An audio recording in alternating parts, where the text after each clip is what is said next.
Hello friends, మీకు ఈరోజు ఒక టిప్ చెప్పబోతున్నాను. మన ఇంట్లో కొన్ని తుప్పు పట్టినవి ఉంటాయి కదా, ఇలాంటివి సీజర్స్, ఇలాంటి నైఫ్స్, ఇంకా ఈ టీ కర్చీ ఉంటుంది కదా, ఇది అంతా తుప్పు పట్టేస్తుంది కదా. దీన్ని క్లీన్ చేయడానికి ఏమేమి యూజ్ చేయాలంటే lemon, vinegar and baking soda. First దీంట్లో వెనిగర్ వేసుకొని ఆల్రెడీ వేసి ఉంచాను. దీంట్లో బేకింగ్ సోడా వేద్దాం. ఇప్పుడు ఈ లెమన్ని దీంట్లో డిప్ చేసేసి స్క్రబ్ చేయాలి. ఎక్కడైతే తుప్పు పట్టిందో వాటికి మొత్తం అప్లై చేయాలి. నేను ఆల్రెడీ అప్లై చేసి ఉంచాను చూడండి. ఒక హాఫ్ అన్ అవర్ తర్వాత దీన్ని డ్రై క్లాత్తో మొత్తం తుడిచేయాలి. కడగొద్దు, డ్రై క్లాత్తో తుడిచేయాలి.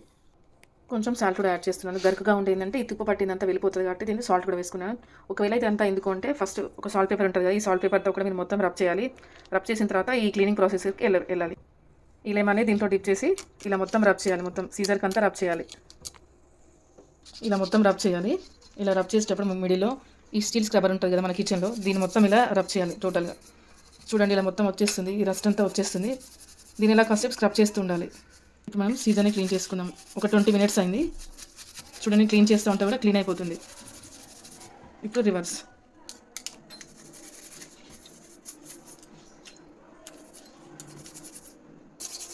ఆల్మోస్ట్ క్లీన్ అయిపోతుంది.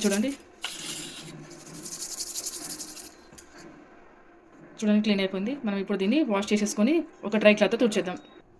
ఇలా ఒక డ్రై క్లాత్తో తుడిచేయాలి.